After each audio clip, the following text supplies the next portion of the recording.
გუშინ თბილისის გასასვლელში მთავარ მაგისტრალზე განვითარებულმა პროცესებმა ევროკავშირის ლიდერები შოკში ჩააგდეს. პრაქტიკულად კიდევ ერთხელ გაკეთებული განცხადებებით ევროკავშირიდან მათ მხარდაჭერა გამოუცხადეს.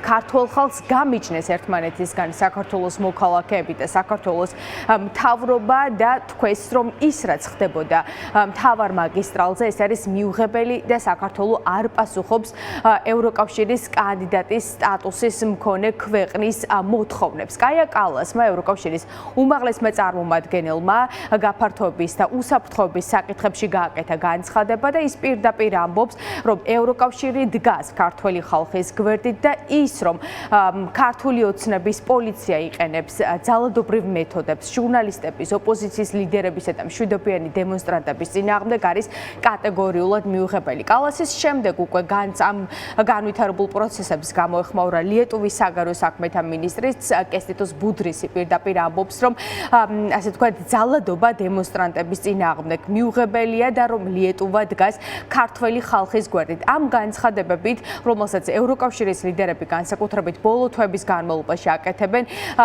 დასტურდება ის, რომ საქართველოს ამჟამინდელი მთავრობის პირობებში თუ ასეთი პოლიტიკა გაგრძელდა, შეუძლებელი ხდება საქართველოს ევროკავშირში ინტეგრაცია, თუ გავითვალისწინებთ იმ პროცესებს, რომ ქართულმა ოცნებამ საქართველოს ევროკავშირში გაწევრიანების პროცესი მრავალი წლით გააჩერა.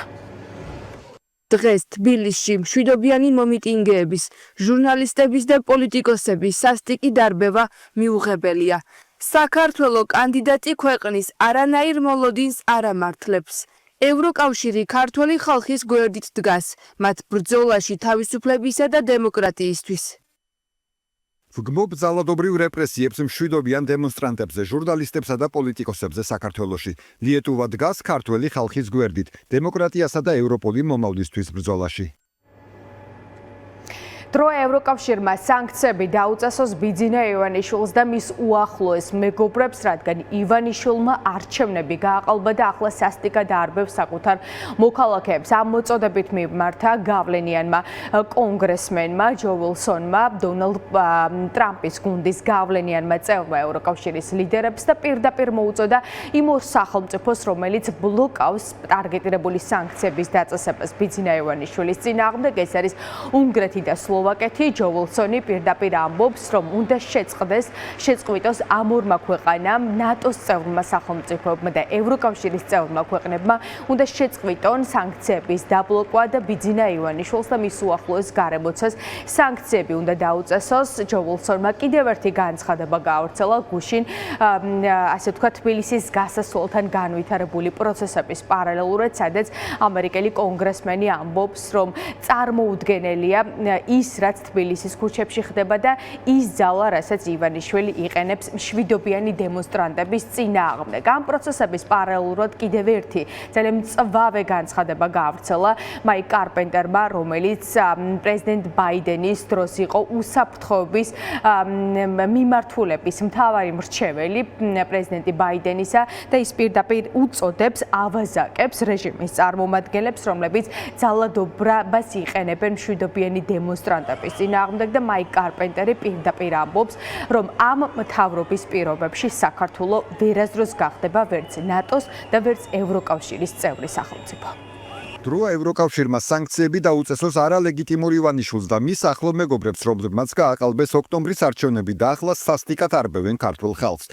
ნატოს ამ მოკავშირეებს მოუწოდებ მოხსნან ბლოკი. ამ სასტიკმა რეჟიმმა გააყალბა არჩევნები და ახლა თავს ესხმის, აკავებს მათ და არბევს მათ სახლებს.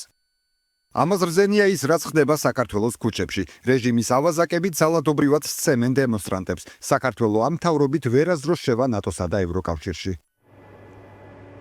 მსგავსი ტიპის მწვავე კრიტიკა უკვე თვეებია ჩვენ გვესმის არა მხოლოდ შეერთებული შტატებიდან, არამედ ევროკავშირისგანაც, თუმცა ფაქტია, რომ ქართული ოცნება არ აპირებს შეწყვიტოს ძალადობა მშვიდობიანი დემონსტრანტების წინააღმდეგ, იმ ადამიანების წინააღმდეგ, რომლებიც უკვე 68 დღეა თბილისის ქუჩებში დგანენ და აპროტესტებენ გაყალბებულ არჩევნებს, ითხოვენ ევროპულ და ამერიკულ სანქციებს და საბოლოო ჯამში დიდი ალბათობით ბიძინა ივანიშვილის რეჟიმი თუ არ შეწყვეტს ძალადობას მშვიდობიანი დემონსტრანტების წინააღმდეგ აუცილებლად იქნება უფრო მწვავე რეაგირება როგორც შეერთებული შტატებისგან, ასევე ევროკავშირისგან, რადგან ყველა განცხადება, რომელიც დემოკრატიული ლიდერებისგან და დემოკრატიული პარტნიორებისგან ვრცელდება, სწორედ ამაზე მეტყველებს, რომ ვერც საქართველოს ნატოსა და ევროკავშირში ინტეგრაცია მოხდება ამ პოლიტიკის და ამ მთავრობის პირობებში და ზეწოლა და რეპრესიებით დასავლეთის მხრიდან ოცნების რეჟიმზე გაძლიერდება.